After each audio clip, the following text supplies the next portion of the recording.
and welcome to JoyNews Prime, live from our studio here in Accra. We're live on DSTV channel 421, GoTV channel 125, and around the world on myjoyonline.com.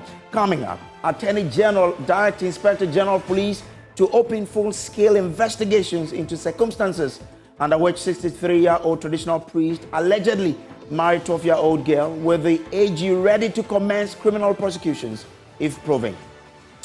Meanwhile, the office of the traditional priest has been addressing a news conference in the last couple of hours, insisting the 12-year-old only will serve as a deity and not engage in a sexual relationship with the priest.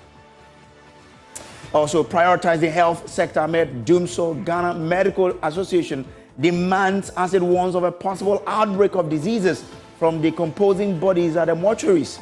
We have more, plus hear from the Pharmaceutical Manufacturers Association of Ghana, which is already threatening job layoffs if the power outage continues. And government officials intervened to clear consignment of imported tiles meant for Hill Konfanoche project locked up at the Tema port over tax duties.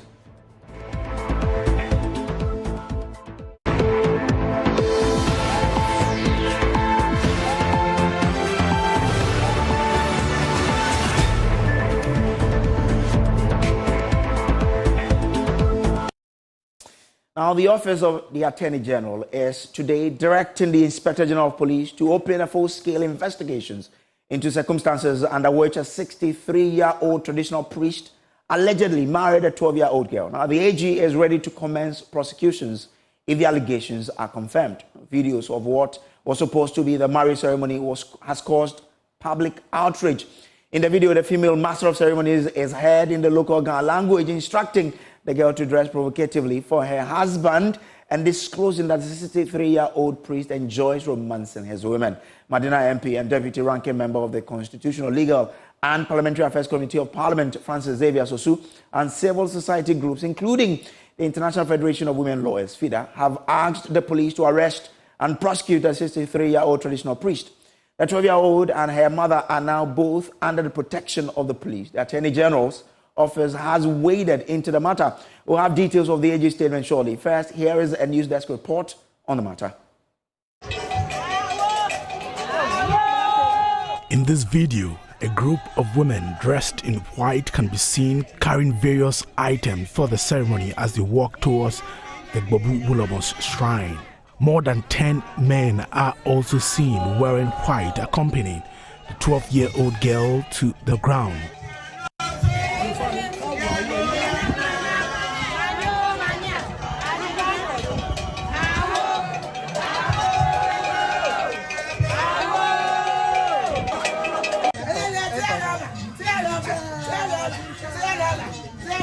A voice can be heard shouting, "This is tear robber, this is tear robber," a term suggesting the 12-year-old is a virgin. She continues as other voices join in as they say the old man really has a good sight.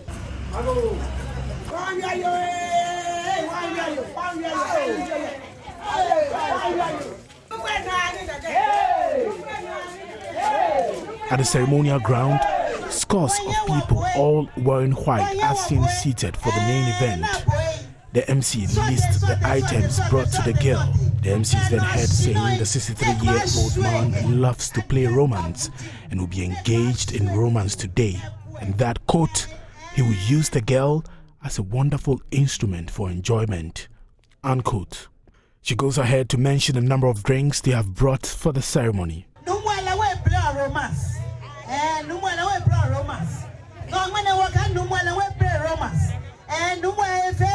You are a wonderful instrument for enjoyment.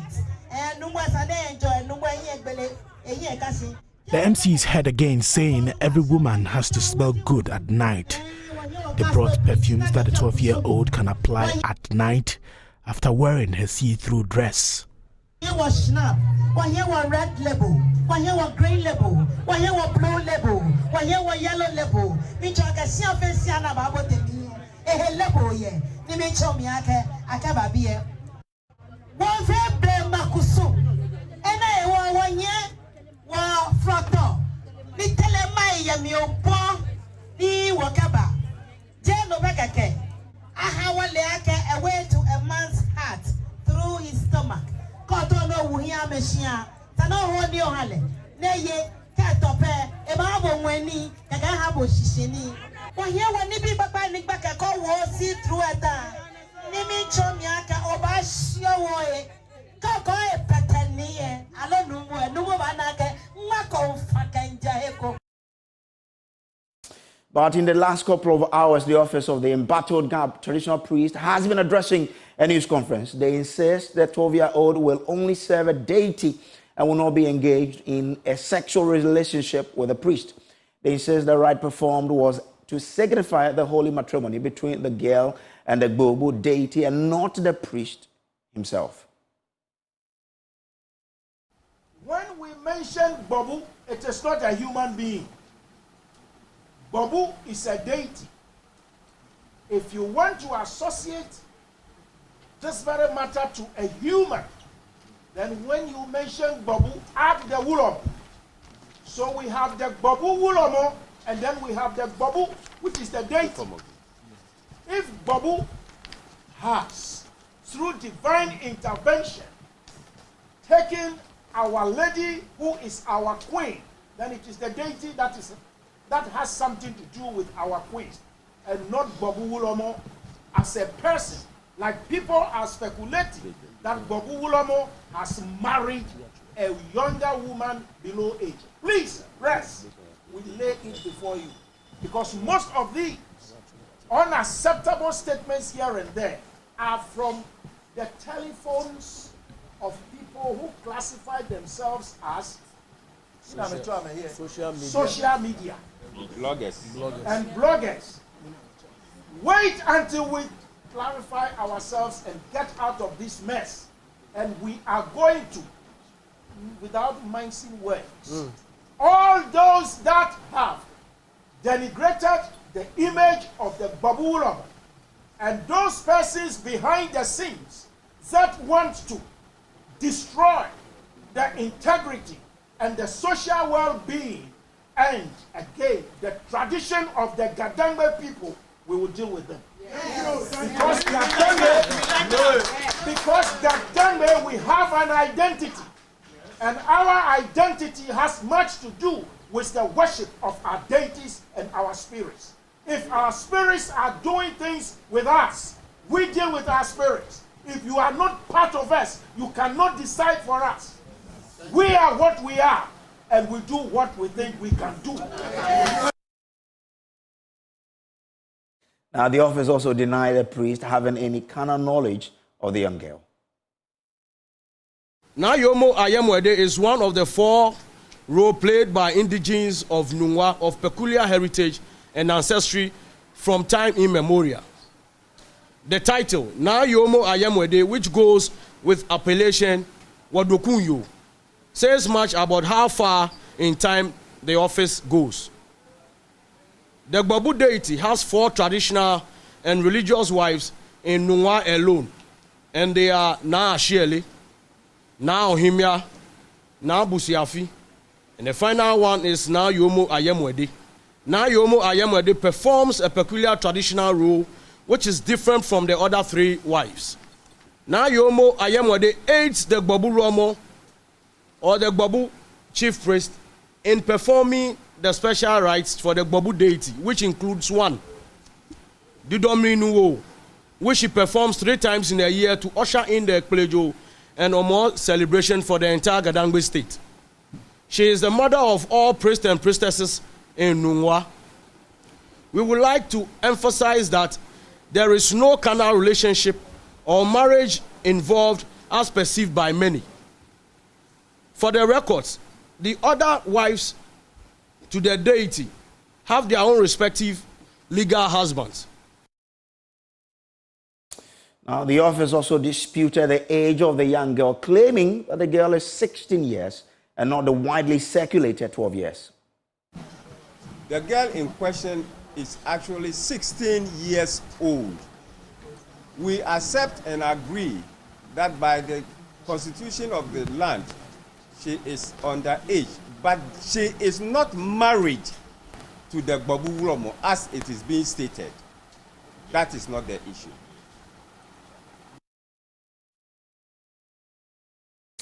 Now, this matter has drawn a lot of, reactions, and the Attorney General's office has waded into this raging debate. It is urging the police service to conduct an investigation into the development. Let's share with you bits and pieces of this statement by the Office of the Attorney General. It says the attention of the Office of the Attorney General and the Ministry of Justice has been drawn to publications by various media outlets of an alleged celebration of marriage between one Numo Bokete Lawe Churu, the 33rd, and one girl named Na Okromo, who is aged 12 years old. Now, the AG statement goes ahead to say that if you look at the law, what does the law really say? It says Children's Act 1998, which is Act 560, Section 14, 1 and 2, states, 1, no person shall force a child to be betrothed. That's 1. So A is no person shall force a child, A, to be betrothed, B, to be subject of a dowry transaction, or C, to be married. And then the minimum age of a marriage of whatever kind shall be 18 years. That's what the Attorney General's office is saying. Now, the statement goes ahead to say that a person who contravenes a provision of Section 2 to 14 commits an offense and is liable on summary conviction to a fine not exceeding 250 penalty units or to a term of imprisonment not exceeding 1 year or to both the fine and the imprisonment. So that's what the AG is saying there. Now, it also says the allegations, if proven, constitute a criminal offense for which all persons involved must face prosecution. It goes ahead to say that we would appreciate if you could cause your outfit to conduct the necessary investigation of the alleged child marriage to enable our office to do the needful. So that's what the Attorney General is saying. Now, this matter has attracted a lot of reactions from several organizations and individuals. The International Federation of Women Lawyers, FIDA, have also waded into this particular matter, and they are also calling on the Attorney General and the police to ensure that the right things are done. They are calling for the protection of the rights of this young lady. And FIDA says they are on standby to ensure that if their services are needed, they will come in and render them. These are women lawyers, and they've said that they are ready to offer the needed legal services to ensure the protection of the right of this young lady. Now, we're being joined by the Vice President of FIDA Ghana, Mrs. Francisca Tete Mensah. Grateful to you for joining us here. Now, the Traditional Council has explained that this is just a customary practice and not necessarily a child marriage issue. What about their response doesn't explain the issues better to you? Thank you very much. No, their response is not acceptable. If we look at the Constitution of Ghana, the Constitution 1992, that is the supreme law of Ghana. Any practice or law that contravenes the Constitution, the provisions of the Constitution, must be declared void. I refer you to the cultural rights and practices under Article 26(1) of the Constitution, which gives every Ghanaian the right to exercise Olympic. That is under cultural rights and practices. Every person is entitled to enjoy, practice, profess, maintain, and promote any culture, language, tradition, or religion subject to the provisions of this Constitution. Now, Clause 2 of the same Article 26 gives an exception or a prohibition. Any culture, even though everybody has a cultural right and practice, has the right to practice his or her culture, there are exceptions. There is a prohibition under Clause 2. All customary practices which dehumanize or are injurious to the physical and mental well-being of a person are prohibited. And this is where I want to dwell on.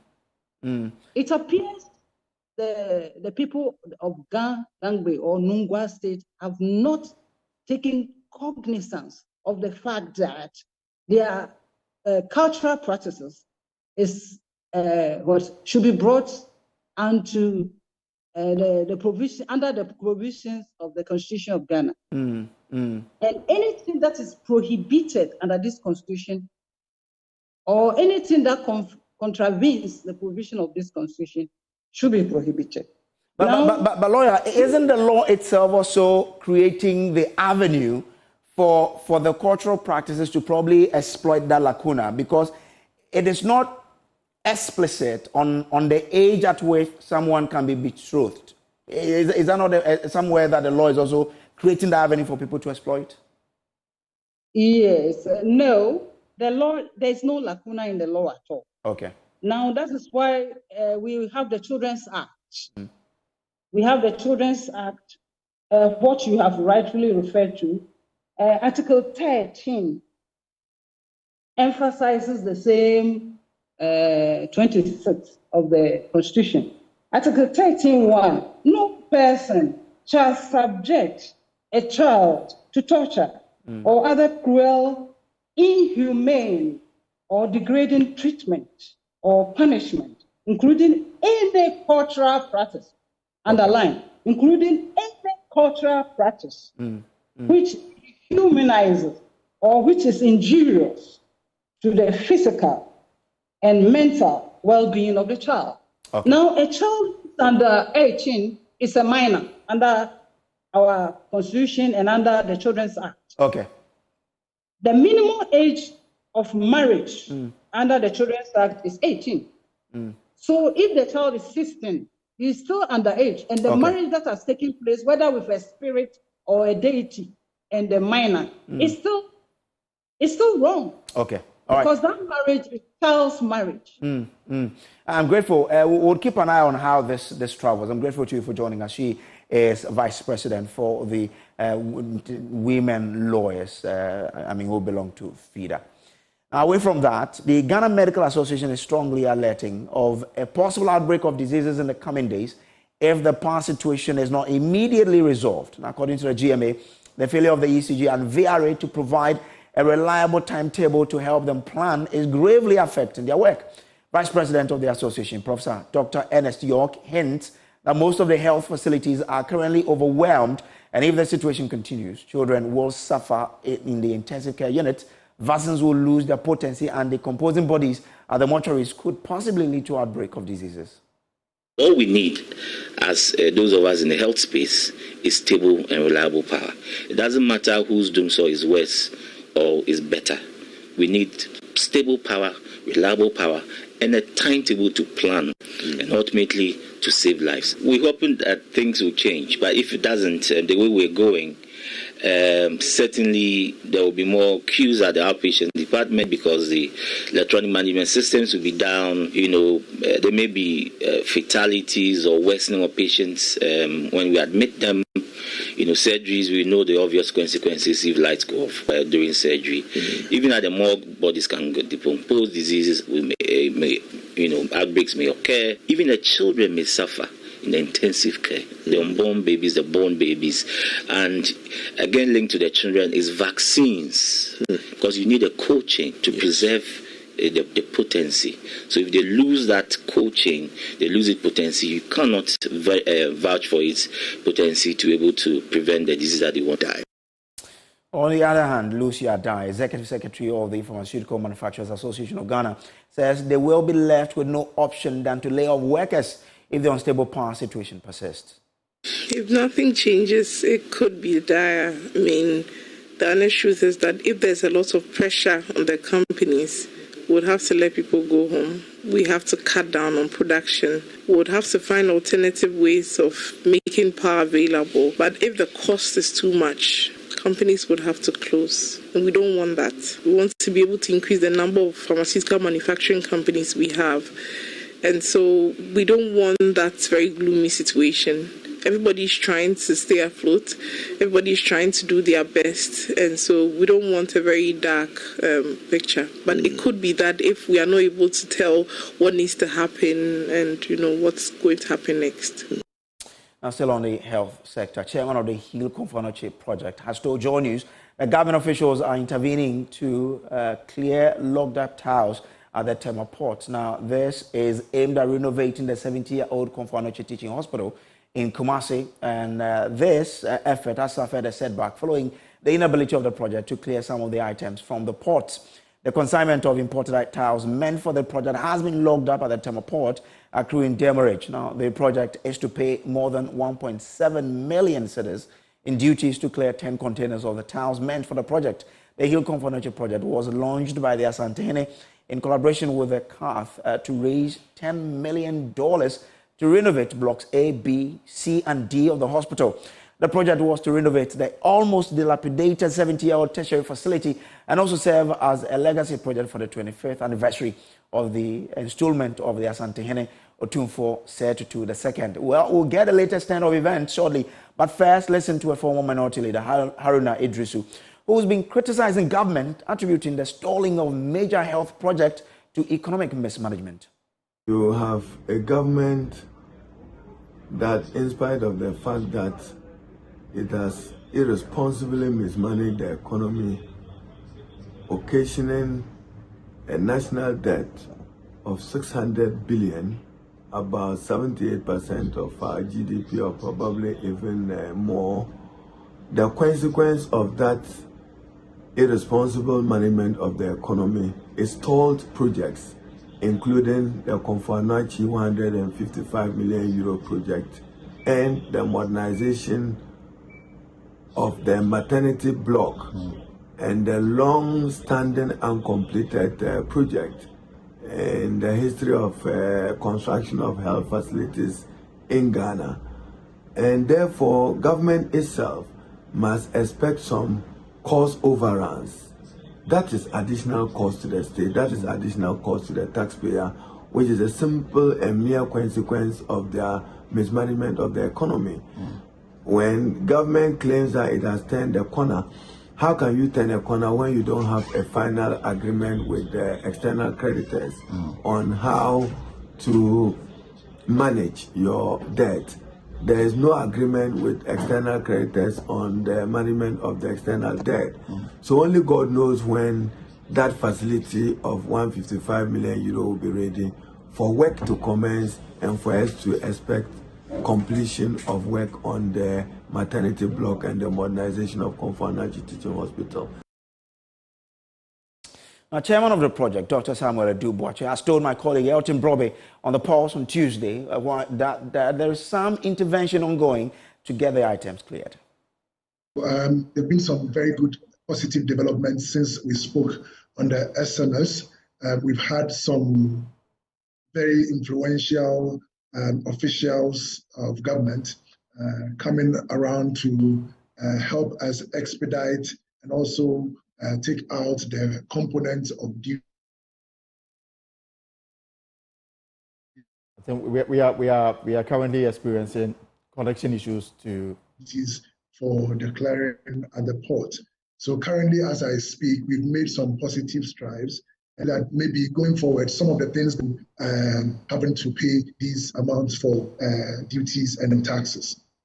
So let's understand this. From the start, did you apply for tax waiver? Yes, Elton, a letter was written to the Ministry of Finance from Komfo-Anokye Teaching.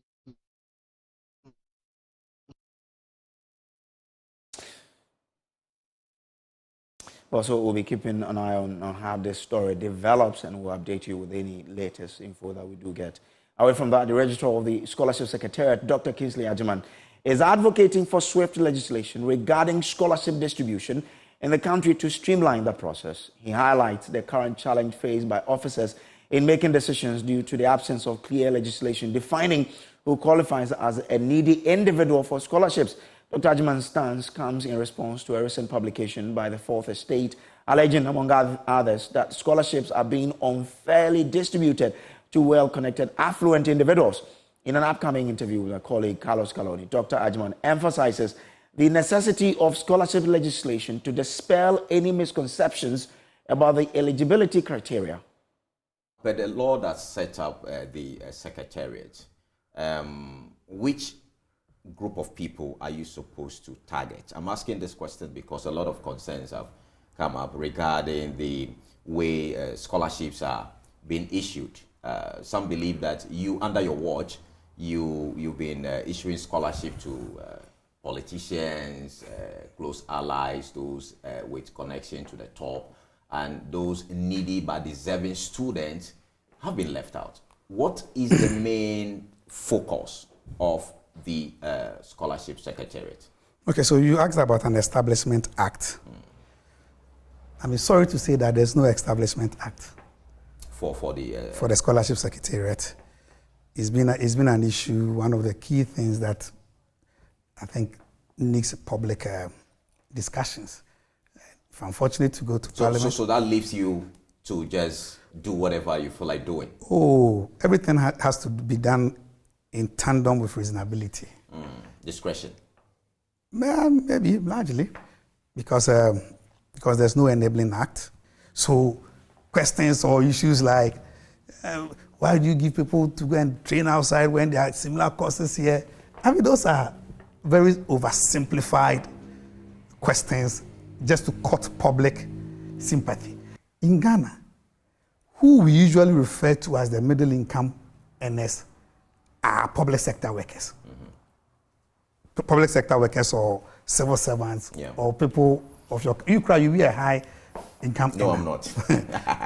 The question you ask is, public sector workers, or those that we are defining as middle income earners, are they really middle income earners in tandem with best practices or best economic conditions? Okay. Civil servants are largely paid between $100 and let's say $300, and we call that one as middle income. So to you, the point is that even civil servants, they fall within the category of people who really need this support? Of course. Every Ghanaian, except the high earners, which most of the time it is very difficult to. So who are those that you classify as the high earner? Because we have seen lists of MPs, ministers of state also benefiting from this funding. And so do they also fall under that same category? So we need to put in perspective, rightly who these needy people are and how do we determine need. I remember going through my orientation program. That was the first question I asked. That is this thing, needy by brilliant. Who is a needy person? How do you guys assess who a needy person is? Do you use some kind of voodooism to ascertain this thing? So the first thing I did was to work or position the Secretariat towards a decentralized process. Okay. Because for me, that is more rigorous than me sitting in Accra or the Secretariat sitting in Accra to determine the need of somebody at Akokwaso. Beyond that initiative, is there any outline by the Secretariat to determine who a needy person is? We have not used the mechanism yet because we are yet to get one. There's been reports or suggestions of, asking people link up with Ghana Card and do what they are suggesting. I put in the perspective of self-reporting. But let's not behave like ostriches.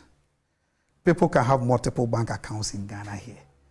If you want to do a bit of financial scholarship underwriting, knowing that I want to take advantage of the system, will not present to the Secretariat a bank statement that will reflect that I'm so comfortable and will not need a scholarship. Okay. This is still the JoyNews Prime. We will take a quick break. When we come back, we'll have more news for you. To stay with us.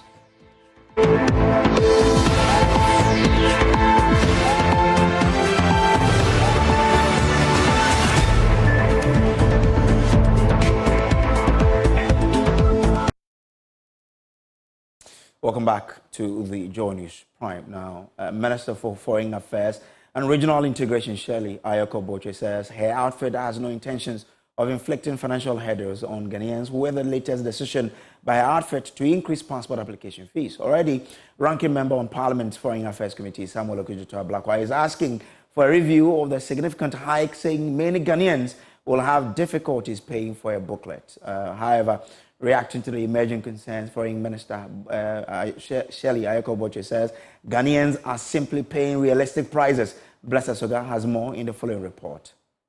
The Information Center on the application portal of the Ministry of Foreign Affairs and Regional Integration reveals that applications for passport booklets will now attract revised charges. The cost of a standard 32-page booklet, which used to cost 100 Ghana cedis, has been increased to 500 Ghana cedis. A 644 Ghana cedis charge will be imposed on the 48-page booklet. The latest decision by the ministry has sparked public debate, with some Ghanaians questioning the rationale behind the new charges. But Sector Minister Shirley Ayokoboche explains the rationale behind the increased fees. Mentioned it. Ghana's passport cost $8. The next country within our region of West Africa is Liberia, which costs $40. Government spends 400 cedis on every passport that we give out. It means that the passport applicant pays 100. The government absorbs, the state absorbs 300.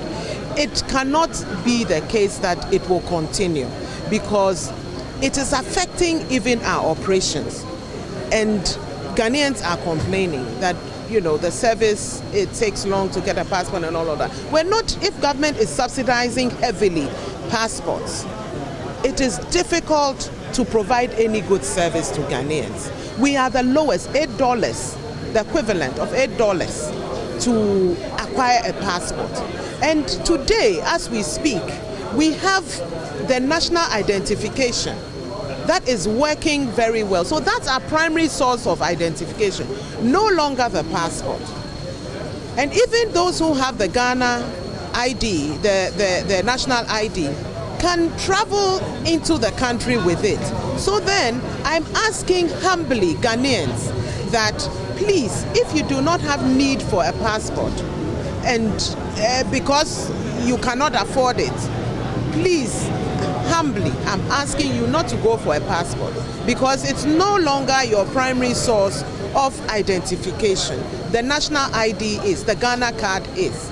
And we need to ensure that we improve our services, which is why we've had to increase it. Parliament has had to agree to increase the cost of passports. It's not because we want to impose a financial burden on Ghanaians. No, it's just because we need to have applicants pay the realistic fees, so that we in turn can also provide them with a good service. Earlier this week, Ranking Member on Parliament's Foreign Affairs Committee, Samuel Okudzeto-Ablakwa, indicated that his outfit will call for a reduction, given the sharp rise in the cost of new applications. They can adopt a gradualist approach.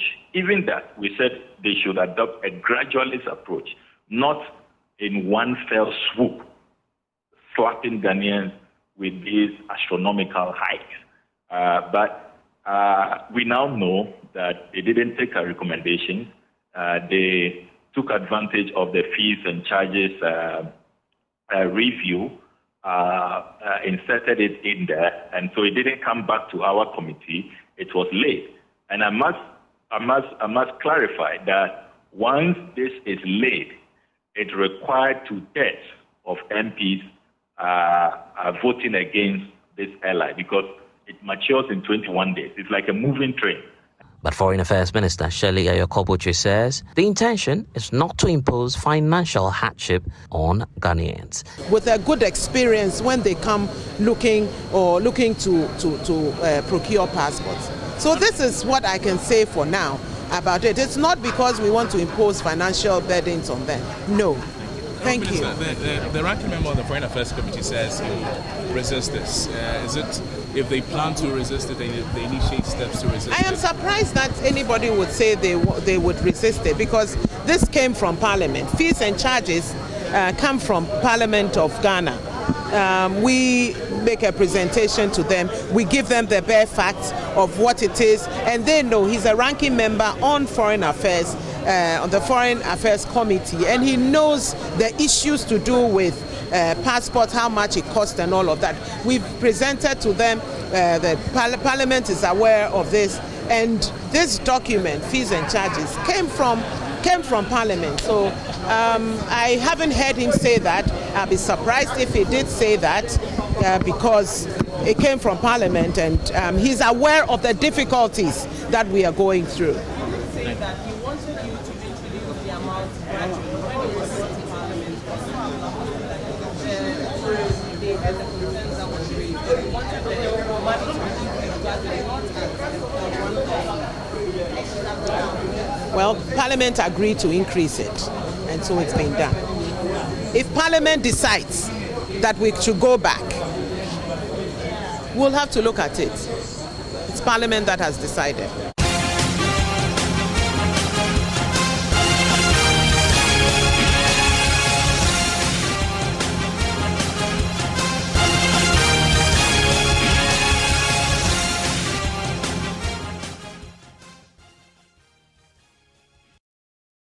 And the election headquarters is brought to you by Petrosol, your clean fuel in full quantity. The Chartered Institute of Management Accountant and the American Institute of Certified Public Accountant, together as the Association of International Certified Professional Accountants, and also the German Ozone Medical Center, Alternative Therapy, Dental, Wellness and Beauty. Election headquarters for an informed electorate. Let's take you to Ejuso now, because 7 persons have paid forms to contest the upcoming primary of the New Patriotic Party in the Ejuso constituency when nominations opened on Tuesday. It comes after party leadership attempted convincing some interested aspirants to rescind their decision to replace the deceased MP John Kuma. Posters of about 12 people have been cited on their social media platforms ahead of the opening of nominations. Nana Aljima was at the party office and filed this report. The search for a Ejuso parliamentary candidate for the NPP has become necessary following the demise of MP John Ampontia Kuma. Though a date is yet to be set for the primary, the party is pacing up to elect its candidate in time. Some efforts were made to get some interested persons to rescind their decision to contest after posters of about 12 people went out.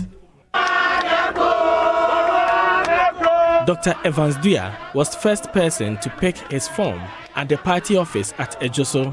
The lecturer at Akenton Apiamenka University in Kumasi is believed to be from the fold of the former MP and is bent on working in his legacy.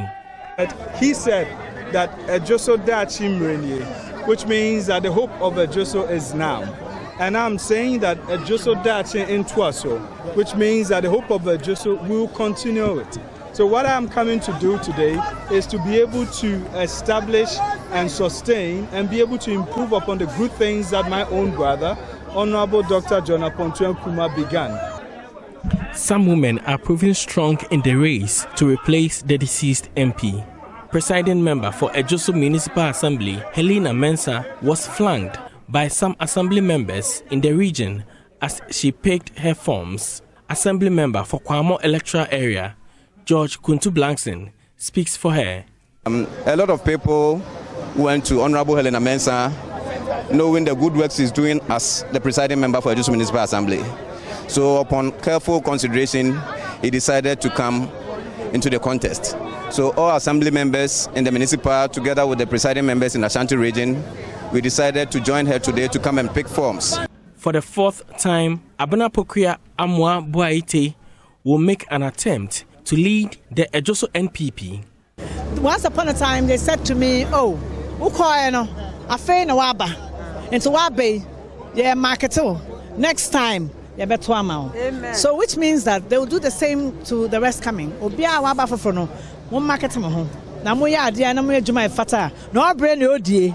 Second Vice Chairman of Ejuso constituency, Kwabena Boateng, believes his candidature is best fit for the seat. It's a big man, and he has created a big space which would need somebody with an equal competence to match up. In terms of his parliamentary contribution, he was top-notch. You know, as a young lawyer, his advocacy, his effective representation of the people. That is what I am looking at. News of former president of GFA, Kwesi Nyantakyi's candidature has brought some energy into the race. His supporters picked the forms on his behalf.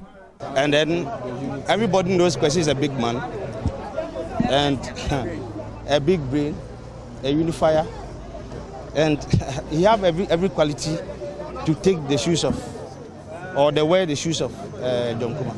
Portia Echampon and Kingsley Kakari Mensah were among persons who picked nominations. For Joy News, Nanaya Ojima, Ejoso. Joy News' latest hotline documentary has shown how some people in the creative art industry are battling drug abuse. Now, some of them have been badly affected and have suffered the scourge of drug addiction in various ways. But the big question is, what leads them into the act? Kwame Dadzi's Creative Addictions delves into this as some creatives open up on how they found themselves in such a noose and the effect it has had on them. For most people who use illicit drugs, they start as children or teenagers. The late Lynx Entertainment signee, O.J. Black, is one of those who got trapped in the act when he was but a little boy. I started smoking when I was very young, very, very little. I started at the age of 11. 11 years? Yes. Who introduced you? No one. How did it happen? So I was in a boarding house, and sometimes you see the security, what we used to call watchmen. Yeah. Smoking around, seated in their jackets, smoking, and I was talking to one of my friends who like, hey Charlie, you see the way this food is smoked, you know? It was like, oh, you go feed smoking, and that was how it started. I want to sing for the world, sing for my country. Good. So if I sing and you don't pay me, I don't lose. If you know what you are doing and what the talent is and what it's worth, it's not for the peanut the person is going to give you. Good. Nasty, a former member of the Lifetime Family Music Group, tells me that his relationship with drugs was birthed during his time in Adisadel College. Little did he know that what made him high for a moment would ruin his life forever. This whole thing started in school. You understand? This whole drug thing started in school. I studied and the disco guys say me sell you out. And I'm trying to say about my life story. That the disco guys are telling me that because I went to Adisadel, I'm selling Adisadel College guys out. But I'm not gonna lie. I started these drugs around at the year 19. I was a little kid. I was a little bit stubborn because Charlie, you need something strong. I don't worry. So far as my motive is to stop drugs, I don't want any drug conversation because right now, I'm trying to say no to it more than going to rehab, or they should tight me. They don't want me. You understand? Say no to it. You have the money in your pocket. You say no, you won't buy it. That is real rehab. Dr. Julius Hatcher says drugs impede the normal functioning of the brain. The whole concept or the whole idea of drug is that it has got a biological basis. Addiction now demonstrates a biological basis, making